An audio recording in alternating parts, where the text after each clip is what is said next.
Olá pessoal, estamos aqui para mais uma aula, desta vez sobre águas pluviais. Eu sou o professor Rossi e vamos lá! A água da chuva, pessoal, é um dos elementos mais danosos à durabilidade e boa aparência aí das construções. Então as coberturas das edificações, elas destinam-se a impedir que as águas de chuva elas atinjam áreas a serem protegidas e resulte aí num volume de água que tem que ser convenientemente coletada e transportada à rede pública de drenagem, cabendo aí ao projetista fazer com que o escoamento das mesmas se faça pelo trajeto mais curto e ao mesmo tempo possível, tá pessoal? Então no Brasil, nós adotamos aí o sistema de separador absoluto, ou seja, o esgoto sanitário tem uma rede projetada, separada da rede de águas pluviais. Então esta é dimensionada para permitir o adequado escoamento das vazões pluviais, que são bastante superiores às dos esgotos sanitários. A não observância aí do citado anteriormente quase sempre é responsável pelo refluxo dos postos de visita da rede pública de esgoto sanitário nas ruas e resulta na degradação das condições higiênicas locais. Para isso, reafirma-se que as instalações prediais de águas pluviais deverão ser lançadas na sarjeta à sua totalidade da chuva precipitada, sob o telhado, terraço, pátio, quintal, estacionamento. Então eles devem ser projetadas de modo que apresentem estanqueidade, tá pessoal? Apresentem também uma fácil desobstrução e limpeza. Também uma resistência às intempéries. Também resistência aí aos esforços provenientes de variações térmicas, choques mecânicos, cargas, pressões, etc. E apresentem a capacidade aí de evitar riscos de penetração de gases a serem, caso seja o caso, ok? O projeto. Então, o projeto de esgotamento de águas pluviais em edifícios deve ser fixa a tomada aí de água, através aí dos ralos, da cobertura e nas áreas. A passagem aí da tubulação em todos os pavimentos, tanto na horizontal quanto na vertical, a ligação dos condutores verticais de águas pluviais e as caixas de areia ou pátio, a ligação do ramal predial, a rede pública de drenagem urbana. Então o esquema aí vertical, utilizado para mostrar as canalizações dos esgotos sanitários, também deve ser utilizado para mostrar as canalizações de águas pluviais, não esquecendo de se destacar aí uma instalação da outra. Por fim, devem ser tomados todos os cuidados e se considerar todas as etapas que foram utilizadas numa instalação predial de água fria. Então nós temos aí algumas partes que são constituintes de uma instalação de água pluvial. Então, temos aí a nossa norma diretriz, que é a NBR 611, que ela diz aí que a área de contribuição deve se somar aí todas as áreas superficiais, tá? Que interceptam a chuva e conduzem as águas para um determinado ponto da instalação. A caixa de areia. A caixa de areia ela é utilizada nos condutores horizontais para recolher detritos por deposição. A calha é um canal que recolhe aí as águas das coberturas, terraços e similares e a conduz a um ponto de destino. A calha de água furtada, pessoal. A calha é instalada na linha de água furtada da cobertura. Ou seja, pessoal, é aquela linha ali que é instalada na junção entre duas águas, no qual vai receber essa água dessas duas águas, inclusive. Calha de beiral. é a calha instalada aí no beiral da cobertura. A calha aí de platibanda é a calha instalada na linha no encontro da cobertura com a platibanda. Condutor horizontal é o canal tubulação horizontal destinado a recolher e conduzir águas pluviais até os canais permitidos pelos dispositivos legais. O condutor vertical é a tubulação vertical destinada a recolher águas das calhas, coberturas, terraços e similares e conduzir aí até a parte inferior do edifício.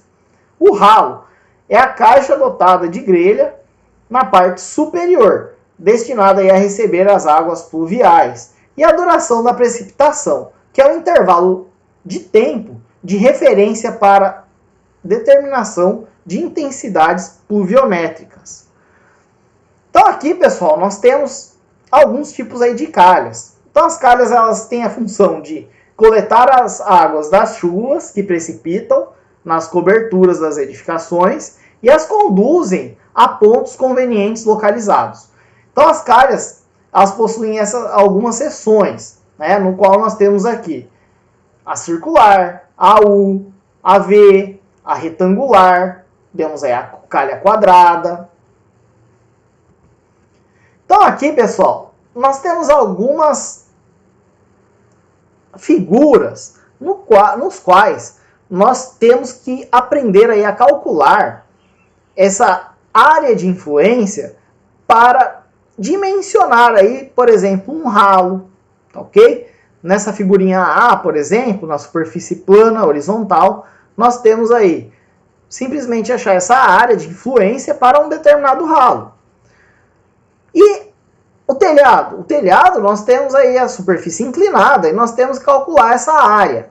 Como que é a área que vai ser influenciada, pessoal?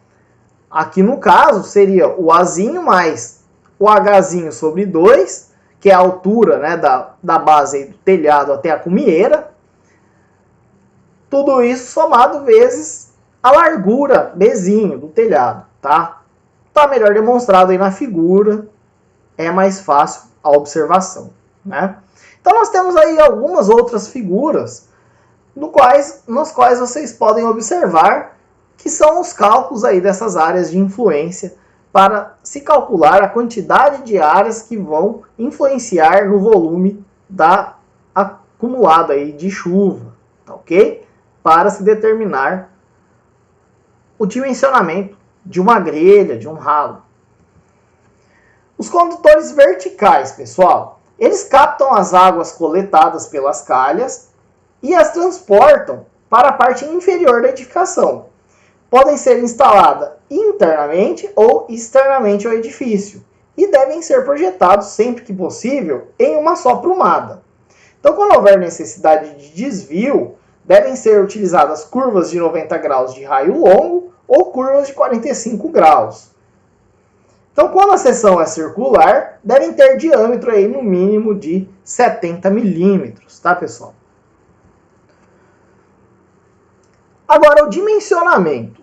O dimensionamento das calhas e condutores importa aí a intensidade pluviométrica em litros por segundo. O que é isso, pessoal? Intensidade pluviométrica. É a quantidade de chuva, tá? Que vai ser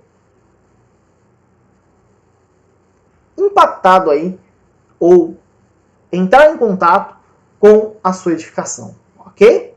Um bom número aí para a quantidade de chuva é o seguinte: 0,067 litros por segundo por metro quadrado para a maior parte do território brasileiro, ok? Então isso daqui é uma média, pessoal, que pode ser adotado. É lógico que tem locais que vai chover muito mais ou locais que vai chover muito menos, ok? Ou períodos também que vai chover mais ou menos.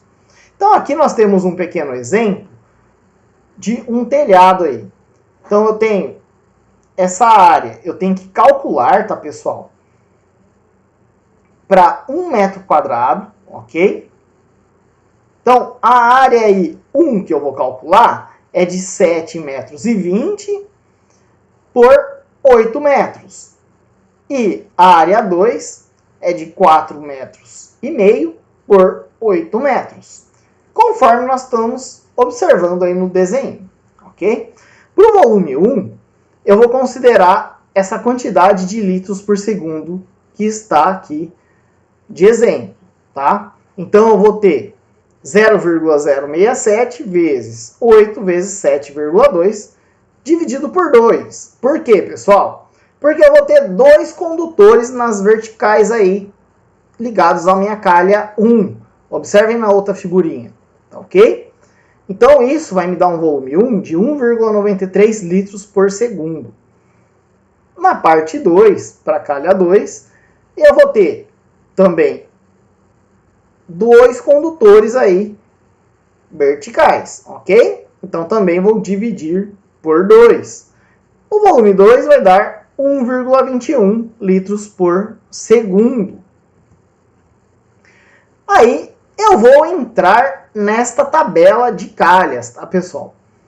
No qual eu vou ter aí, na primeira linha, né, eu vou ter os diâmetros aí em polegadas e em milímetros, ok? Depois, nas outras linhas, vai os tipos de material que são utilizados nas calhas. Chapa galvanizada ou de PVC, ok? E aí, nas colunas, para cada diâmetro, eu vou ter uma certa quantidade de litros por segundo que essa calha vai suportar, ok? Então, é somente nós verificarmos quantos litros por segundo lá eu vou ter e vir aqui nessa tabelinha e dimensionar aí o diâmetro da minha calha.